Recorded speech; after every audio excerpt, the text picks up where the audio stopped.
Менің халқым мені неге хәкім Абай деп атады? Өйткені мен үшін ақындық тек өлең жазу емес, ол халықты ойландыру, түзеу, тура жолға салу еді. Хәкім деген сөз терең ойлайтын, ақылмен сөйлейтін, ақиқатты іздейтін адам деген мағынаны білдіреді. Мен өмірді, адам болмысын, қоғамның кемшілігін ақыл тарасына салып, сөз арқылы емдеуге тырыстым. Мен ақын ретінде халқымның надандыққа, жалқаулыққа, рушылдыққа бой алдырғанын көріп, соған қарсы күрестім. Өлеңдерімде білімге ұмтылуды, еңбек етуді, ғылымды меңгеруді насихаттадым. Ғылым таппай мақтанба деп айтуым да сондықтан.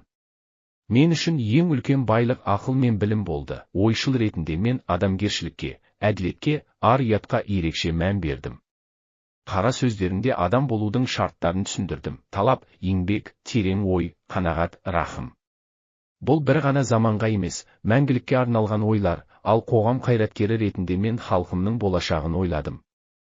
Елдің ілгері басу үшін білім мен тәрбие қажет екенін айттым. Орыс және Еуропа мәдениетінен үйрене отырып, ұлттық болмысты сақтауды ұсындым.